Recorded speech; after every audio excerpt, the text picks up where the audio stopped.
السلام علیکم ورحمۃ اللہ وبرکاتہ. کیا حال ہے سب کا؟ الحمد للہ. آج کیا تاریخ ہے؟ 30 کیا؟ ذی القعدہ. کس کس کو ذو الحجہ کا انتظار تھا؟ ماشاءاللہ سبھی بےتاب تھے. ہیں کیوں انتظار تھا؟ کیونکہ بہت افضل دن آنے والے ہیں. ٹھیک ہے، تو چلیں تھوڑی سی بات اس کی کر لیتے ہیں. جسٹ ریمائنڈر، آپ سب نے پڑھا تو ہے لیکن میرا دل چاہ رہا تھا آپ سب کے ساتھ بیٹھ کے تھوڑا سا ذکر اور کر دوں، کیونکہ یاد دہانی فائدہ دیتی.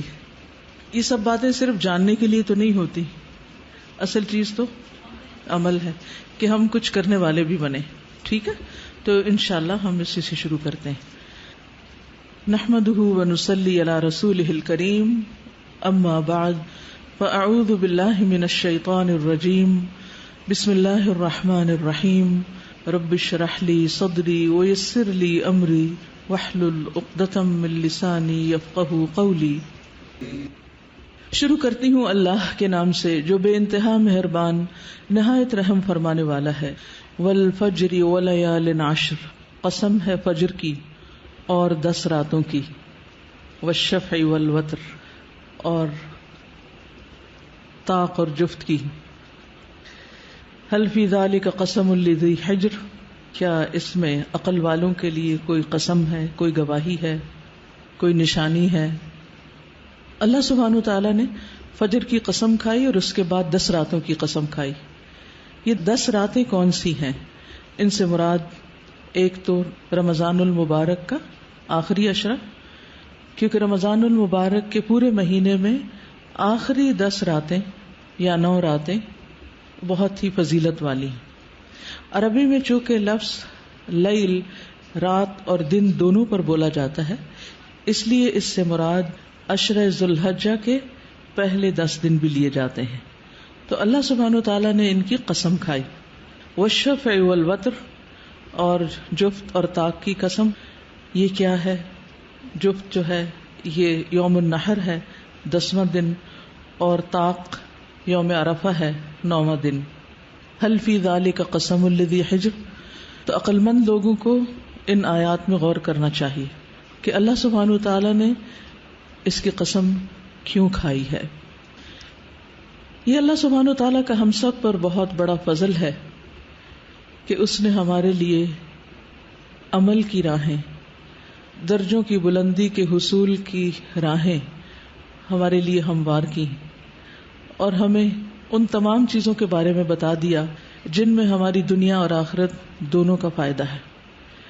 جس طرح ہر چیز کا ایک موسم ہوتا ہے، سبزیوں کے موسم ہوتے ہیں، پھلوں کے موسم ہوتے ہیں، شادیوں کے موسم ہوتے ہیں، اور کون سے موسم ہوتے ہیں؟ سردی گرمی کے موسم، لیکن وہ تو ویدر کے معنوں میں استعمال ہوتا ہے نا. یہاں میری مراد یعنی خاص مواقع، یعنی موسم سے مراد خاص مواقع. اسی طرح فرما برداریوں کے بھی موسم ہوتے ہیں، نیکیوں کے بھی موسم ہوتے ہیں. تو نیکیوں کے مواسم میں ایک تو کچھ عرصہ پہلے ہم نے ایک موسم انجوائے کیا، اور وہ تھا رمضان المبارک کا موسم یا رمضان المبارک کا مہینہ. اور اس کے بعد یہ بھی اللہ سبحانہ وتعالیٰ کا فضل ہے کہ اس نے ہمیں ذی القعدہ کا حرمت والا مہینہ دیا، جس میں اجر و ثواب عام دنوں کے مقابلے میں نیکیوں کا بڑھ جاتا ہے.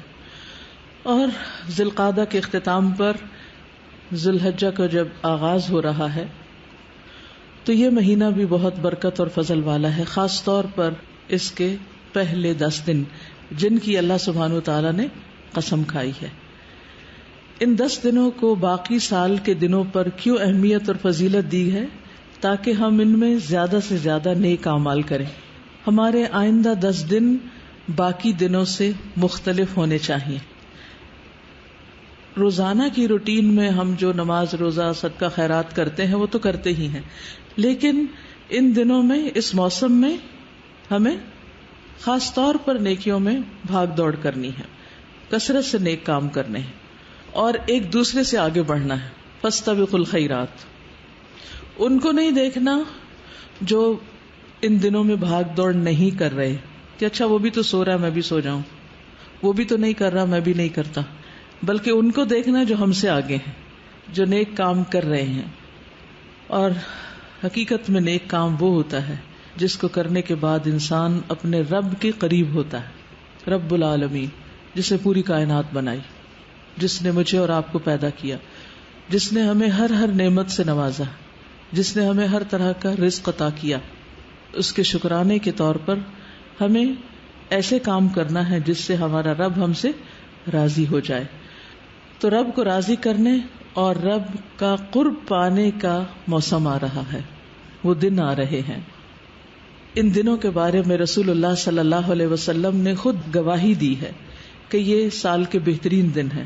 اور اللہ سبحانہ وتعالیٰ نے کیا گواہی دی قسم کھا کر، وَلَيَالٍ عَشْرٍ، کہ یہ بھی عظمت والی چیز ہے، اس کی طرف توجہ کرو. هل فی ذلک قسم لذی حجر. تو ہم سے کیا مطلوب ہے؟ ہم سے مطلوب ہے نیک اعمال کی کثرت اور اچھی طرح ان دنوں کا استقبال اور ان میں اچھے اچھے کام کرنے کی پلاننگ. جب آپ کسی بھی خاص موسم میں کسی خاص تہوار کا استقبال کرتے ہیں تو سب سے پہلے کیا کرتے ہیں؟ پلان کرتے ہیں. اس کے بعد مثلاً عید آ رہی ہے تو اس پلاننگ میں پہلی چیز کیا شامل ہوتی ہے؟ گھر کے حساب سے سوچیں. گھر کی صفائی، یس، پہلے صفائی اور اس کے بعد سجاوٹ. تو عشرہ ذی الحجہ کا استقبال بھی ہم اسی طرح کریں گے کہ ہم اپنی صفائی کا اہتمام کریں گے. ایک صفائی ستھرائی تو جسمانی ہوتی ہے کہ انسان، خاص طور پر وہ لوگ جو قربانی کرنے والے ہیں، وہ اپنے ناخن، بال اور باقی اپنی جسمانی صفائی ستھرائی عشرہ ذی الحجہ کے آنے سے پہلے ہی کر لیتے ہیں، کیونکہ اگلے 10 دنوں میں یہ سب کچھ ممنوع ہو جاتا ہے. جن لوگوں کو قربانی نہیں کرنی ان کے لیے شرط، یعنی ایسی کوئی پابندی نہیں ہے، لیکن بہرحال ایک کثیر تعداد قربانی کرتی ہے اور اس چیز کا بھی اہتمام کرتی ہے، تاکہ ہم بھی ان لوگوں کے ساتھ شریک ہو جائیں جو احرام پہن کر اللہ کے گھر کا ارادہ کیے ہوئے ہیں یا حج کر رہے ہیں، کیونکہ حج والے احرام میں ہوتے ہیں اور ان پر یہ پابندیاں ہوتی، تو ان کی پابندیوں میں ہم بھی ایک طرح سے شریک ہوتے ہیں. دوسری بات یہ ہے کہ اللہ سبحانہ و تعالی توبہ کرنے والوں اور پاک صاف رہنے والوں سے محبت کرتا ہے. تو جہاں آپ اپنی جسمانی صفائی ستھرائی کا خیال کریں گے، یعنی خصوصی طور پر ایک طرح سے اس عشرے کے استقبال کے لیے، وہاں اپنے گناہوں کی صفائی کا بھی خصوصی اہتمام کرنا ہے. تو اس کے لیے کیا کرنا ہے؟ سچی توبہ، یعنی اللہ سبحانہ و تعالی سے ان سب گناہوں کی معافی مانگے جو رمضان اور آج تک ان 2 مہینوں میں ہو چکے ہیں، شوال اور ذی القعدہ میں، کیونکہ گناہ ہماری نیکیوں کے راستے میں رکاوٹ ہوتے ہیں. تو پہلا کام کیا کرنا ہے؟ توبہ کرنی. یعنی ویسے تو ہم استغفر اللہ کہتے رہتے ہیں، لیکن ایک اتی سچی خالص توبہ پوری توجہ کے ساتھ اللہ سبحانہ وتعالیٰ کی طرف رجوع کرتے ہوئے، کیونکہ توبہ میں ہماری دنیا اور آخرت دونوں کی بھلائی ہے. اور اس لیے بھی توبہ کہ اللہ سبحانہ وتعالیٰ ہمارے لیے نیکیاں کرنا آسان کر دے، ہمارے دلوں کے بوجھ دور کر دے اور ہمارے گناہوں کے بوجھ ہم سے دور کر دے. اللہ تعالیٰ فرماتے ہیں وَتُوبُوا إِلَى اللَّهِ جَمِيعًا أَيُّهَا الْمُؤْمِنُونَ لَعَلَّكُمْ تُفْلِحُونَ. تم سب اللہ کے حضور توبہ کرو اے ایمان والو تاکہ تم فلاح پا سکو. دوسری بات یہ ہے کہ نیک اعمال کی شدید حرص رکھنی ہے، سچی نیت کرنی، کیونکہ جو صدق اور اخلاص کے ساتھ کسی نیک کام کی نیت کرتا ہے، سچا ارادہ ظاہر کرتا ہے، اللہ تعالی اس کو سچا ثابت کر دیتا ہے. جب ہم ہاف ہارٹیڈلی کوئی کام کرنا چاہتے ہیں نا، اچھا، اور شیطان ہمیں ڈراتا ہے. 2 دشمنوں کا تو آپ کو پتہ ہی، ایک اندر بیٹھا ہوا ایک باہر ہے، 2 طرف سے زد میں ہے. ایک کا مقابلہ پھر بھی آسان ہوتا ہے، لیکن 2 کا مقابلہ تو اور مشکل ہو جاتا ہے. تو بہرحال ہمارے اندر کا نفس جو ہے وہ کیا کہتا ہے، ابھی تو بہت گرمی ہے، ابھی تو بہت کام ہے، بہت مصروفیت ہے، روزہ کیسے رکھیں گے. اور باہر کا دشمن بھی دل میں طرح طرح کے وسوسے ڈالتا ہے. تو ان سے نجات حاصل کرنی، اس کا حل کیا ہے کہ انسان اپنے اندر سچا ارادہ اور نیت کر لے. جس کی نیت میں صدق ہوتا ہے اس کے لیے پھر عمل ہو جائے تو بہت اجر، نہ بھی ہو سکے کسی وجہ سے تو اللہ سبحانہ و تعالیٰ اس کو اس کے لیے لکھ دیتا ہے. والذین جاہدوا فینا لنہدینہم سبلنا وان اللہ لمع المحسنین. جو لوگ ہماری راہ میں جد و جہد کرتے ہیں ہم یقیناً انہیں اپنی راہیں دکھا دیتے ہیں اور اللہ یقیناً محسنین کے ساتھ ہے. تیسری چیز، آئندہ عشرے میں عبادت کے ساتھ ساتھ گناہوں سے دوری اختیار کرنا. اپنا محاسبہ کیجئے کہ اب تک کون سے گناہ ہیں جو میں نہیں چھوڑ پا رہی. مجھے پتا ہے یہ گناہ ہے اور پھر بھی میں نہیں چھوڑ رہی، تو ان کو شعوری طور پر چھوڑنے کا ارادہ اور ان سے دوری. یعنی ہر وہ کام جس سے انسان اللہ سبحانہ و تعالیٰ کی رحمت سے دور ہو جاتا ہے اس کو چھوڑ دینا ہے. اس لیے گناہوں کو چھوڑنے کا ارادہ اور اس کے لیے کوشش اور اس کے ساتھ ساتھ نیکیاں کرنے کا پکا ارادہ. ٹھیک ہے، اللہ سبحانہ و تعالیٰ سے ہمیں دعا کرنی ہے کہ اللہ تعالیٰ ہمیں توفیق عطا فرمائے. اب کچھ باتیں ہم عشرے کے حوالے سے کریں گے. اس کا ہر دن قیمتی ہے، ہر دن ہمیں نیکیاں کرنا ہے، لیکن خاص طور پر جو اس عشرے کا افضل ترین دن ہے وہ کون سا دن ہے؟ 9 ذی الحجہ، عرفہ کا دن، یوم عرفہ. عمر بن خطاب سے روایت ہے کہ ایک یہودی نے ان سے کہا کہ اے امیر المومنین، تمہاری کتاب قرآن میں ایک آیت ہے جسے تم پڑھتے ہو، اگر وہ ہم پر نازل ہوتی تو ہم اس دن کو عید کا دن بنا لیتے. پوچھا وہ کون سی آیت ہے؟ تو اس نے کہا الیوم اکملت لکم دینکم واتممت علیکم نعمتی ورضیت لکم الاسلام دینا. عمر رضی اللہ عنہ نے فرمایا ہم اس دن اس مقام کو خوب جانتے ہیں جب یہ آیت رسول اللہ صلی اللہ علیہ وسلم پر نازل ہوئی. اس وقت آپ عرفات میں جمعہ کے دن کھڑے ہوئے تھے. تو گویا قرآن کا آغاز کب ہوا تھا؟ نبی صلی اللہ علیہ وسلم کو نبوت کب ملی تھی؟ رمضان میں. اور تکمیل کب ہوئی؟ ذی الحجہ میں. اللہ سبحانہ تعالیٰ نے خود فرمایا الیوم اکملت لکم دینکم، آج میں نے تمہارے دین کی تکمیل کر دی، تمہارے لیے دین مکمل ہو چکا ہے. تو آغاز بھی بابرکت اور اختتام بھی بابرکت.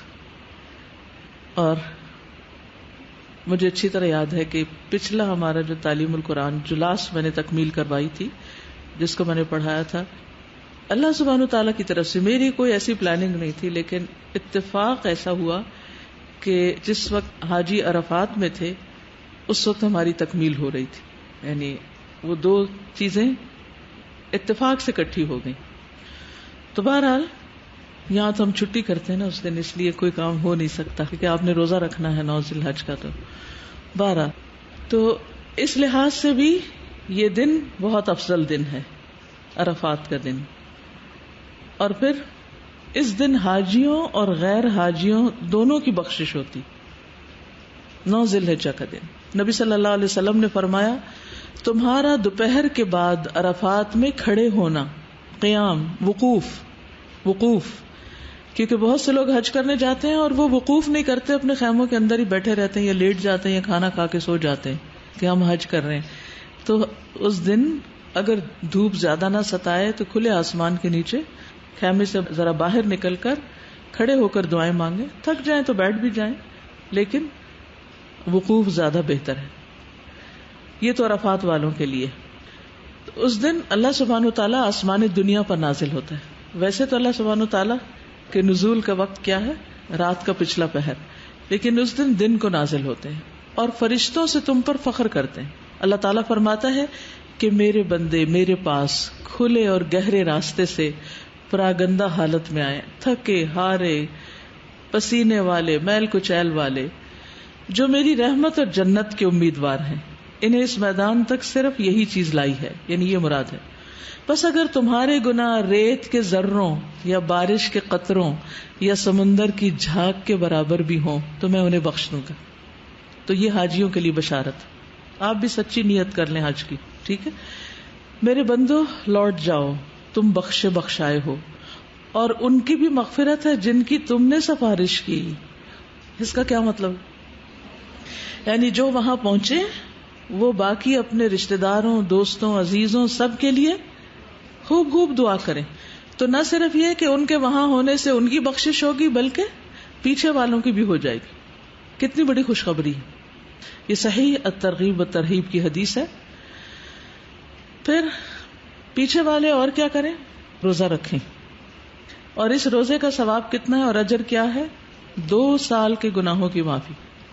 ابو قتادہ انصاری سے روایت ہے کہ آپ صلی اللہ علیہ وسلم سے عرفہ کے دن کے روزے کے بارے میں پوچھا گیا تو آپ نے فرمایا گزرے ہوئے 1 سال اور آنے والے سال کے گناہوں کا کفارہ بن جاتا ہے. ٹھیک ہے. جو لوگ حج پر ہوں وہ عرفہ کے دن روزہ نہیں رکھتے. یہ فرق ہوتا ہے. وہ لوگ بغیر روزے کے دعائیں کرتے ہیں، وقوف عرفات کرتے ہیں، اور جو یہاں ہوتے ہیں وہ کیا کرتے ہیں؟ روزہ رکھتے ہیں. اس دن کی بہترین دعا کیا ہے؟ لا الہ الا اللہ وحدہ لا شریک لہ لہ الملک ولہ الحمد وہو علی کل شیء قدیر. یہ کلمہ وہاں کے لوگ تو پڑھیں گے ہی، آپ بھی یہاں پڑھ سکتے ہیں. تو اس دن خاص طور پر اس کی تسبیحات کیجئے. یہ دن آگ سے آزادی کا دن ہے. حضرت عائشہ فرماتی کہ رسول اللہ صلی اللہ علیہ وسلم نے فرمایا اللہ سبحانہ و تعالی عرفہ کے دن سے زیادہ کسی دن اپنے بندوں کو دوزخ سے آزاد نہیں کرتا. یعنی سب سے زیادہ لوگ اس دن جہنم کی آگ سے آزاد ہوتے ہیں اور اللہ سبحانہ و تعالیٰ اپنے بندوں کے قریب ہوتا ہے. پھر فرشتوں کے سامنے اپنے بندوں پر فخر فرماتے ہوئے فرماتا ہے کہ یہ سارے بندے کس ارادے سے آئے ہیں، یہ یہاں کیوں پہنچے. تو obviously فرشتے کیا جواب دیتے ہوں گے؟ یہ بخشش چاہتے ہیں، گناہوں کی معافی کے لیے آئے ہیں. 9 ذی الحج کے علاوہ اگر ہو سکے تو باقی عشرے کے بھی روزے رکھ لیجئے. یعنی باقی دنوں کے 10 تاریخ عید کو تو نہیں رکھیں گے لیکن 9 روزے تو ہو ہی سکتے ہیں. رمضان کے روزوں کی قضا باقی سال میں بھی دی جا سکتی لیکن ان 10 دنوں کے روزے صرف انہی 10 دن میں ہی رکھنے ہوتے ہیں، تب ان کی فضیلت ہے. آپ یہ نہیں کر سکتے کہ یہ اس عشرے کے روزے آپ 1 مہینہ بعد رکھ لیں یا پہلے رکھ لیں. نو، وہ انہی دنوں میں ہی رکھیں گے تو اس کا اجر و ثواب زیادہ ہوگا عام دنوں کے مقابلے میں. ٹھیک ہے. 10واں دن جو ہے وہ یوم النحر، قربانی کا دن ہے. رسول اللہ صلی اللہ علیہ وسلم نے فرمایا اللہ کے نزدیک افضل دن یعنی افضل ترین دن یوم النحر اور اس کے بعد یوم القر یعنی 11 ذی الحجہ بھی ہے، کیونکہ اس دن بھی قربانی کی جاتی. اور جو قربانی کرنا چاہتا ہو وہ کیا کرے؟ ان دنوں میں ناخن اور بال نہ کاٹے. قربانی کے بارے میں قرآن مجید میں آتا ہے ان صلاتی ونسکی ومحیای ومماتی للہ رب العالمین.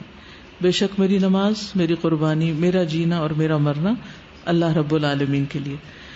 تو اس دن جب ہم قربانیاں دیکھتے ہیں تو کیا یاد آتا ہے؟ جب آپ کے سامنے ایک بکرا یا اونٹ ذبح ہو رہا ہو تو کیا یاد آتا ہے؟ اپنی موت بھی یاد آتی کہ یہ تو اللہ کے راستے میں جا رہا ہے. کیا ہماری موت بھی اللہ کے راستے میں ہوگی یا اپنے نفس کو خوش کرتے ہوئے، لوگوں کو خوش کرتے ہوئے، شیطان کو خوش کرتے ہوئے ہوگی؟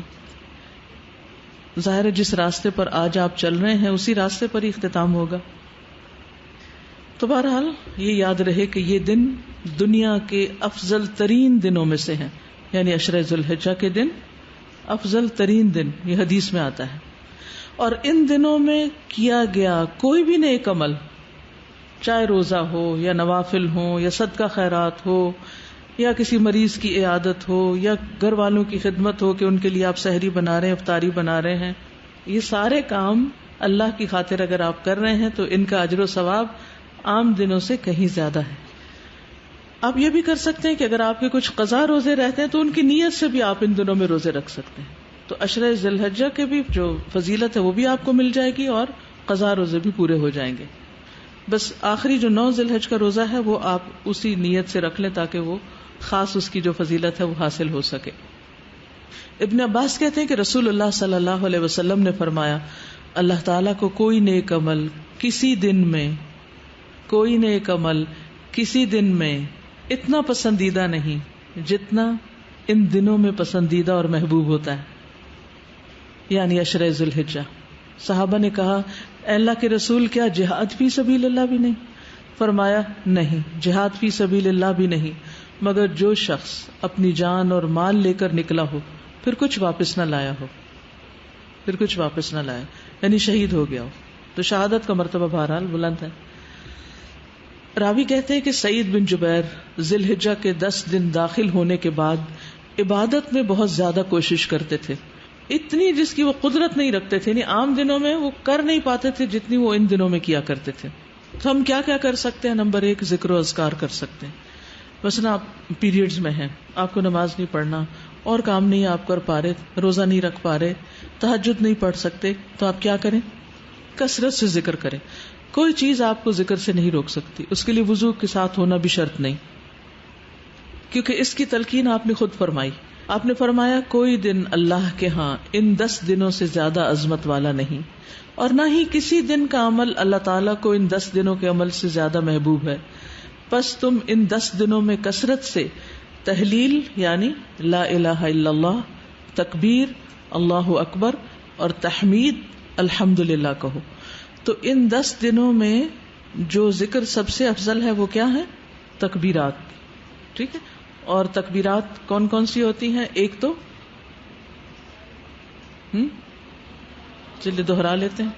اللہ اکبر اللہ اکبر اللہ اکبر لا الہ الا اللہ اللہ اکبر اللہ اکبر وللہ الحمد اللہ اکبر اللہ اکبر اللہ اکبر لا الہ الا اللہ اللہ اکبر اللہ اکبر وللہ الحمد.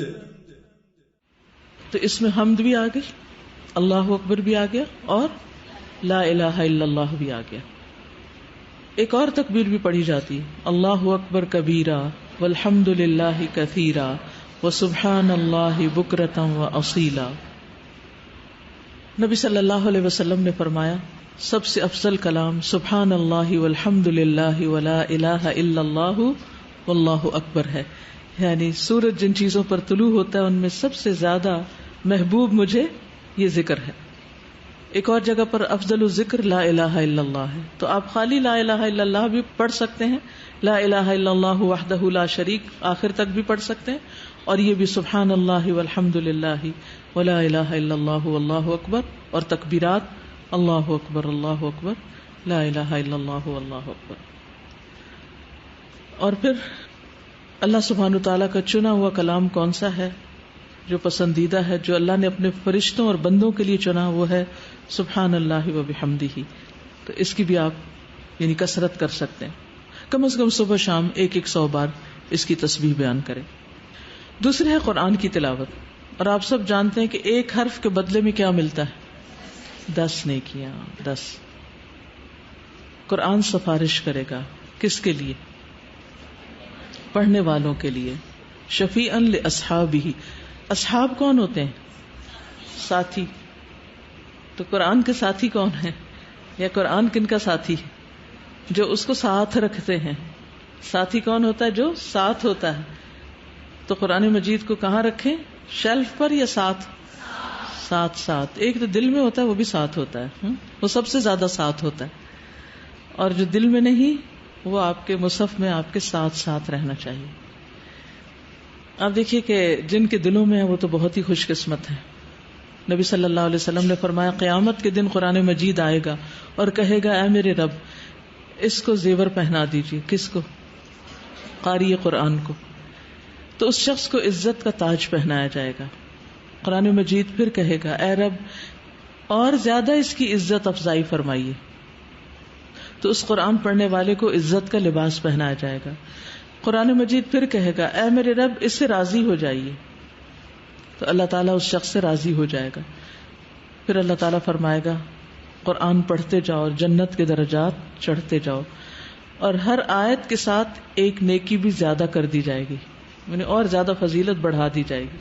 تو اگر آپ سارے کام چھوڑ کے حافظ بننے کے لیے نہیں بیٹھ سکتے ایک جگہ، تو ایک دن میں ایک آیت یا 2 دن میں ایک آیت یا ہفتے میں ایک آیت، یہ تو یاد کر ہی سکتے ہیں نا. کیا خیال ہے؟ اس کے لیے بس آپ کو ایک کام کرنا ہوگا، اور وہ یہ کہ کوئی ایک وقت باندھنا ہوگا. ٹھیک ہے؟ اور وہ وقت آپ کی ٹریولنگ ٹائم بھی ہو سکتا ہے، وہ وقت آپ کا رات کو سونے سے پہلے بھی ہو سکتا ہے، وہ صبح اٹھ کر جو فجر کے بعد تلاوت آپ کرتے ہیں وہ بھی ہو سکتا ہے، وہ کوئی بھی وقت ہو سکتا ہے. بس اس میں آپ ہوں اور آپ کا قرآن ہو اور آپ کی وہ ایک آیت ہو. ایک آیت یاد کر لیں، ہفتہ بعد اس کو دہراتے رہیں، جب 3 ہو جائیں 4 ہو جائیں نمازوں میں پڑھنا شروع کر دیں. اور پھر آپ جب اس کو دہرائیں تو اس پر غور بھی کریں. آیت وہ ہو جس کا ترجمہ آپ کو آتا ہو، اور اسے بار بار دہرائیں، بار بار دہرائیں، بار بار دہرائیں، اور اس میں غور کریں. اور اگر آپ کو تھوڑی سی عربی آتی ہے نا تو آپ گوگل سرچ پر اسی آیت کو پیسٹ کریں، اور نیچے بے شمار لنک کھلیں گے مختلف تفاسیر کے. آپ اس کو ایک کے بعد ایک پڑھتے جائیں. آپ یقین مانیں کہ یہ وقت جو اس کام میں آپ کا گزرے گا اس سے کہیں زیادہ انجوائبل ہوگا جو آپ ایک بہترین کھانے کی میز پر بیٹھیں جس پہ طرح طرح کی ڈشز ہوں، اور آپ کبھی کچھ کھائیں کبھی کچھ کھائیں، اور جب کھاتے جائیں تو طبیعت بوجھل ہوتی جائے.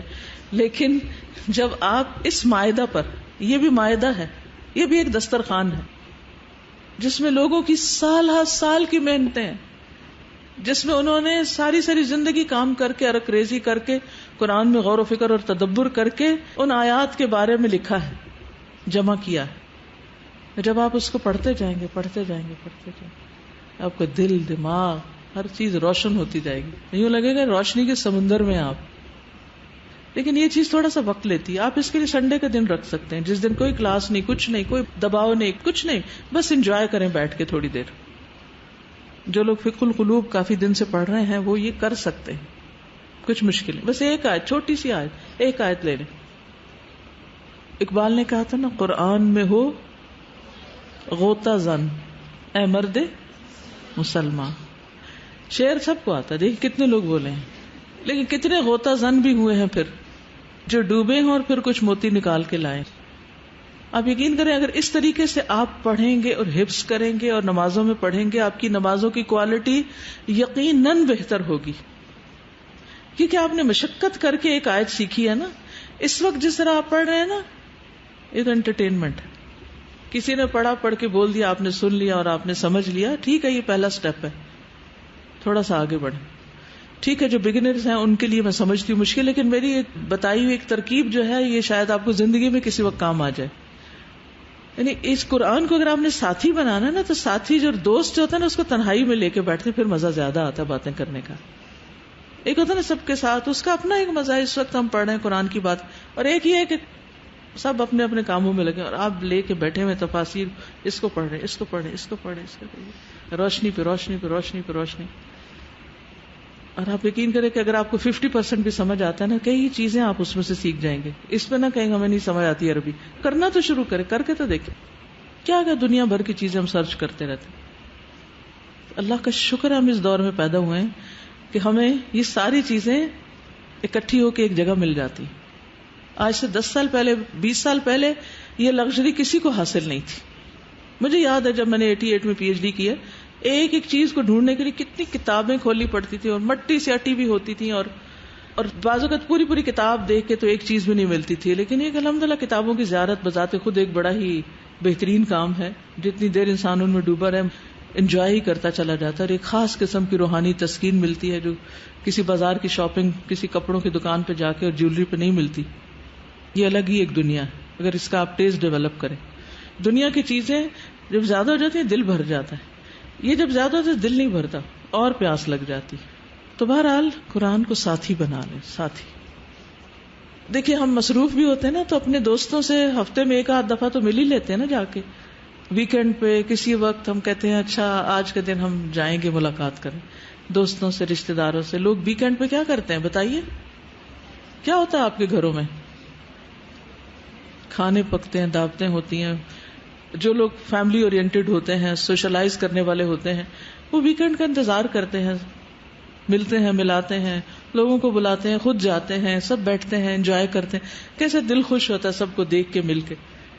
اس سے زیادہ خوشی ہونی چاہیے ہمیں قرآن کی ایک آیت سمجھ آ جائے. تو بہرحال ابھی آپ کو پورے 1 ہفتے سے زیادہ کی چھٹیاں ہو رہی ہیں اور وہ آپ کے دن ہیں. ٹھیک ہے، عید کر لیجئے، ملیے ملائیے، روزہ رکھ لیجئے، سب کچھ، لیکن کچھ نہ کچھ قرآن کے ساتھ ہی جو ساتھ ہو اس کے ساتھ بھی وقت گزاریے. اگر اللہ آپ کو توفیق دے تو اس عشرے میں 1 قرآن ختم کر لیجئے.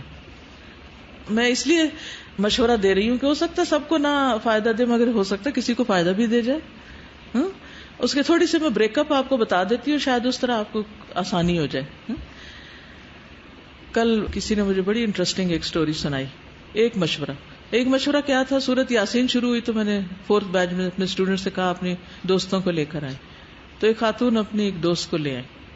ان کو اتنی اچھی سورت یاسین لگی، انہوں نے پورے قرآن کی تفسیر و کورس کر لیا، ایک دن آنے سے، ایک دفعہ بلانے سے اور ایک مشورہ دینے سے. پھر ہر ماں اپنے بچوں کے لیے حریص ہوتی ہے. بہرحال کورس کے دوران میں نے ایک اور مشورہ دیا کہ بچوں کو باہر پڑھنے بھیجنے سے پہلے ان کو راستے میں عمرہ کروا دیں. تو ان کے بیٹے نے امریکہ جاتے ہوئے راستے میں 2 دن کے ٹرانزٹ ویزے پہ عمرہ کیا. عمرے سے اس کا دل بدل گیا. تو دنیا ہی کچھ اور ہے، وہ دل بدلنے والی جگہ ہے. تو بہرحال جب وہ وہاں پہنچا تو اتفاق سے جو اس کا کلاس فیلو تھا اس کے کمرے میں تفسیریں رکھی ہوئی تھی. اس نے وہاں جا کے تفاسیر پڑھنی شروع کر دی اور پھر اس نے وہیں پر کام وغیرہ کیا کچھ سال، وہیں پر شادی کی ایک دیندار لڑکی سے، پھر وہ اس کو لے کے واپس پاکستان آ گیا. تو بہرحال کہنے کا مطلب یہ ہے کہ ایک مشورے سے کیا ہوا، اگلا سٹیپ، اگلا کا واپس وہیں آ گئے جہاں سے چلے تھے. تو یہ مشورہ بھی اس لیے دیتی ہوں شاید آپ عمل کر ہی سکیں. پہلے ذوالحجہ جیسے کل ہے، البقرہ اور آل عمران پڑھ لیں. دوسرے دن النساء اور المائدہ پڑھ لیں. تیسرے دن الانعام اور التوبہ تک پڑھ لیں. چوتھے دن یونس سے نحل تک پڑھ لیں. 5ویں دن اسراء سے فرقان تک پڑھ لیں. 6 دن شعراء سے یاسین تک پڑھ لیں. 7ویں دن صافات سے قاف تک پڑھ لیں. 8ویں دن زاریات سے مجادلہ تک پڑھ لیں. 9ویں دن حشر سے الناس تک پڑھ لیں. 10ویں دن کا آپ کو کچھ نہیں بتا رہی کیونکہ عید کا دن ہوگا، پھر آپ کی حقیقی عید ہوگی کیونکہ آپ کا قرآن بھی ختم ہو چکا ہوگا. اگر کسی وجہ سے 1-2 دن ابھی جو نہ کر پائیں تو جو چھٹیاں ہوں گی اس میں کر لیں. بہرحال کسی اور کو مشورہ دیتے ہیں، شاید اس کو فائدہ دے دے. اسی طرح نوافل جو ہیں، نوافل اللہ سبحانہ وتعالیٰ کا قرب عطا کرتے ہیں.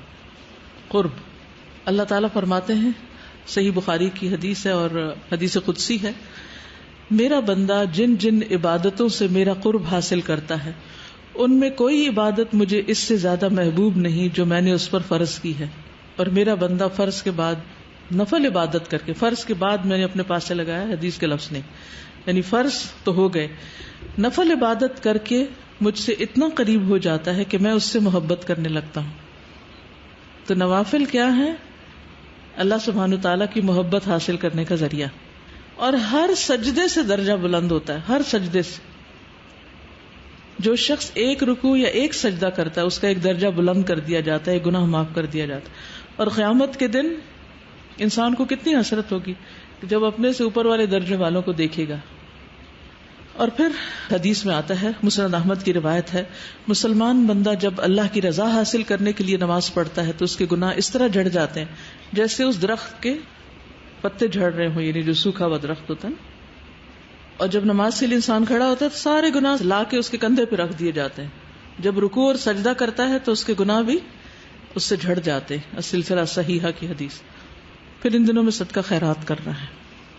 وَأَنفِقُوا مِمَّا رَزَقْنَاكُمْ من قبل ان يأتي احدكم الموت فيقول رب لولا اخرتني الى اجل قريب فاصدق واكن من الصالحين. اور اس میں سے خرچ کرو جو ہم نے تمہیں دیا ہے اس سے پہلے کہ تم میں سے کسی کو موت آ جائے، پھر وہ کہے اے میرے رب تو نے مجھے قریب مدت تک مہلت کیوں نہ دی کہ میں صدقہ کرتا اور نیک لوگوں میں سے ہو جاتا. موت کے بعد انسان کو بہت ریگریٹس ہوں گی. حضرت عمر جب فوت ہو رہے تھے تو انہوں نے کیا کہا تھا، کیا قول تھا ان کا؟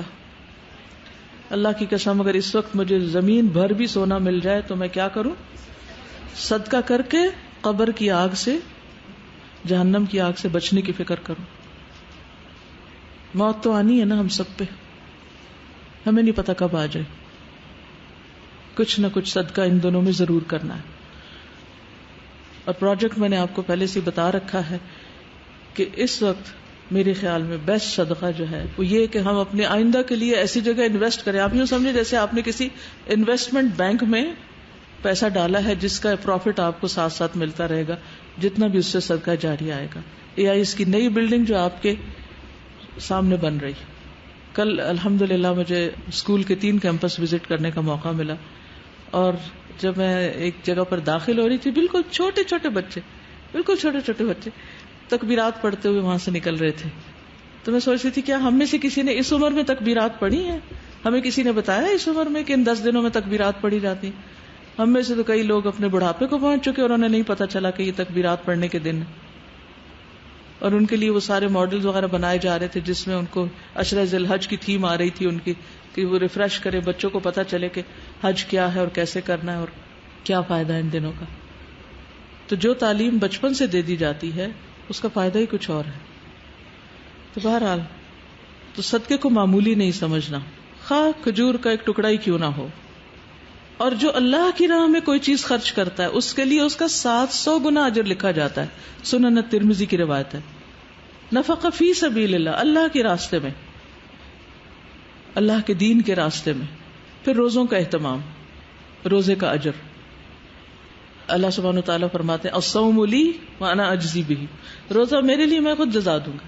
اس کی جزا کتنی بڑی ہوگی اس کا کوئی اندازہ نہیں کر سکتا. ابو امامہ کہتے ہیں میں نبی صلی اللہ علیہ وسلم کے پاس حاضر ہوا, میں نے عرض کیا مجھے ایسی چیز کا حکم دیجئے جو میں آپ سے حاصل کر لوں. آپ نے فرمایا روزہ رکھا کرو, کیونکہ اس جیسی کوئی چیز نہیں, کیونکہ اس کے اجر اللہ تعالیٰ نے اپنے ذمہ لے لیا, وہ خود دے گا. اور روزہ جہنم کی آگ سے 70 برس دور کرنے والا عمل ہے. ابو سعید خدری کہتے ہیں کہ رسول اللہ صلی اللہ علیہ وسلم نے فرمایا جو بندہ بھی اللہ کے راستے میں ایک دن روزہ رکھتا ہے, اللہ تعالیٰ اس دن کی وجہ سے اس کے چہرے کو 70 برس کی مسافت تک آگ سے دور کر دیتا ہے. یہ صحیح مسلم کی روایت ہے.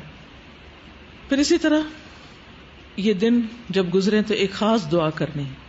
اے اللہ, آپ نے ہمیں رمضان نصیب کیا, آخری عشرہ نصیب کیا, طاق راتیں نصیب کی, لیلۃ القدر نصیب کی, اور اب آپ نے اپنی رحمت سے ہمیں یہ عشرہ نصیب کیا, اور اس کے 10 فضیلت والے دن. اللہ ہمیں وہ دن نصیب کرنا جس کو یوم المزید کہتے ہیں. کیا کہتے ہیں؟ یوم المزید, جس دن اللہ سبحانہ وتعالیٰ بندوں کو اپنا دیدار کروائیں گے, اور وہ جمعے کا دن ہوگا. یوم المزید, اللہ ہم سب کو نصیب کرے.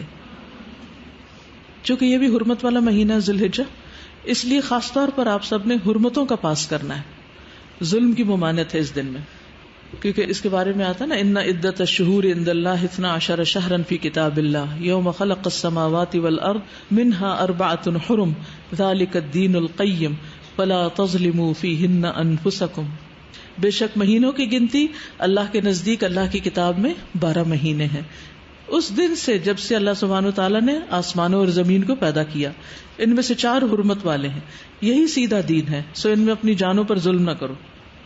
وہ کیسے ہوتا ہے؟ گناہ کر کے, گناہوں سے بچنا ہے, اور خاص طور پر حقوق العباد کا خیال, کسی کو تکلیف نہیں دینی. ایک مسلمان کی ہر چیز دوسرے مسلمان پر حرام ہے, اس کا خون, اس کا مال اور اس کی عزت و آبرو. ان سب چیزوں کا خاص پاس اور لحاظ رکھنا ہے, کیونکہ یہ ظلم نیکیوں کو کھا جاتے ہیں.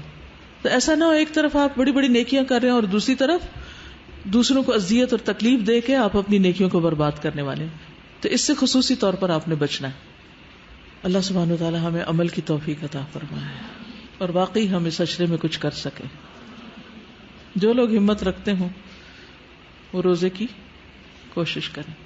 فی سبیل اللہ, آپ اللہ کے راستے میں نکلتے نا, علم کے راستے, رمضان کے بھی تو رکھے ہیں نا, تو یہ بھی اللہ توفیق دے گا انشاءاللہ تعالی, جتنا رکھ سکے. اگر سفر کر رہے ہیں تو اور بات ہے, سفر میں انسان کے لیے رخصت ہے, لیکن اگر آپ رکھ سکیں تو بہت ہی اچھا. ایک کام آپ کر سکتے ہیں کہ عشرہ ذی الحجہ کا جو پیمفلٹ ہے, قربانی کا جو پیمفلٹ ہے, تکبیرات کے جو کارڈز ہیں, یہ خاص طور پر آپ میں سے ہر ایک دوسروں کو بھی دے سکتا ہے. تو اپنے صدقے کا ایک حصہ اس میں شامل کر لیجئے کہ کم از کم 10 لوگوں کو میں نے ذی الحج کے بارے میں بتانا ہے جن کو پہلے سے نہیں پتا. ٹھیک ہے, تو ان کو آپ ایسی چیزیں دے کر بھی انفارم کر سکتے ہیں تاکہ وہ بھی شریک ہوں, اور وہ جو کچھ کریں گے اس کا اجر بھی آپ کو ملے گا. رائٹ, انشاءاللہ. اوکے, سبحانک اللہم و بحمدک اشہد ان لا الہ الا انت استغفرک و اتوب الیک. السلام علیکم و رحمۃ اللہ وبرکاتہ.